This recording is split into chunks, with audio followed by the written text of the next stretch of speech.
Just behind Union Station lies a 14-block stretch of road that's getting a facelift thanks to private investors and government funding. It's 8th Street Northeast. City Councilman Tommy Wells, who represents this area, Ward 6, says the investment is paying off before it's even done. With the streetscape project, even though it's under construction, and with the streetcar going in, we've added, in the past 3.5 years, we've added in between 30 and 40 new businesses. The area, we have areas that we call tax increment financing areas, where if we make government investment or loans or grants, we know that the increased tax amount that we get off that area will fund whatever bonds that we take, to make those investments.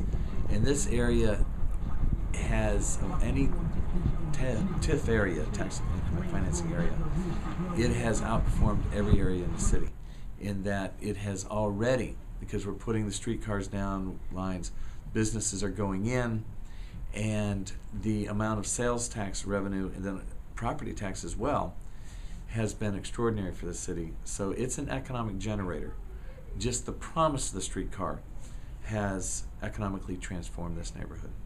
Destroyed in the 1968 riots, businesses closed, residents left. 8th Street looked like a war zone. Today, construction workers are rebuilding sidewalks and laying down tracks for the coming streetcars. 8th Street's landscape may be rugged, but it's better than it was, says one local resident. Here in '87, the crack and wave hit, and it went down. It was really, really, really, really, really, really bad. And I saw murders and federal marshals raiding houses and taking children into custody away from their parents because they were on crack, and it was really pretty nightmarish. So it's pretty much been a steady climb since then, believe it or not, since the 90s. And then it really turned around after 2000, and people started moving in, and then everyone was horrified when we started seeing Bush bumper stickers in the neighborhood, because actually little Republican people started moving in, and nobody was real happy about that. But there are more of them now, and there are lots of baby carriages and yuppies, and so it's becoming kind of gentrified in that way. And then the rock and roll crowd started coming in with the Rock and Roll Hotel and the Argonaut and Granville Moores, and what else is there? The Palace of Wonders in the blue and the tan, and Soba Cafe is really cool, and that's a little cooler element. Every Sunday at 2 p.m., Sodomos offers a traditional Ethiopian coffee ceremony.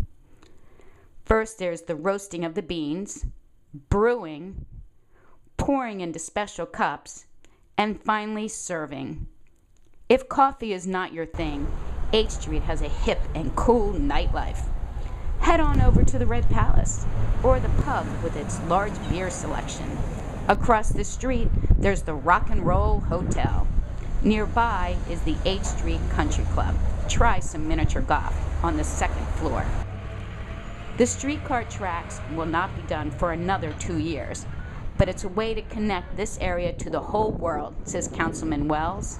People that are moving to that area are making a lifestyle choice. And the streetcar will connect people to Union Station, not just the businesses and the amenities along that street. So if you live in an area or go to work in an area to where you can get to Union Station readily, you don't have to drive there, walk there, get there by streetcar. From Union Station, you can go anywhere in DC. It's where the circulator goes. It's where you can get on the metro going anywhere from there. But also it's from Union Station that you get out to Dulles Airport, you get out to BWI Airport. Take the train, you can connect up to Reagan National Airport. You can go anywhere in the world from Union Station.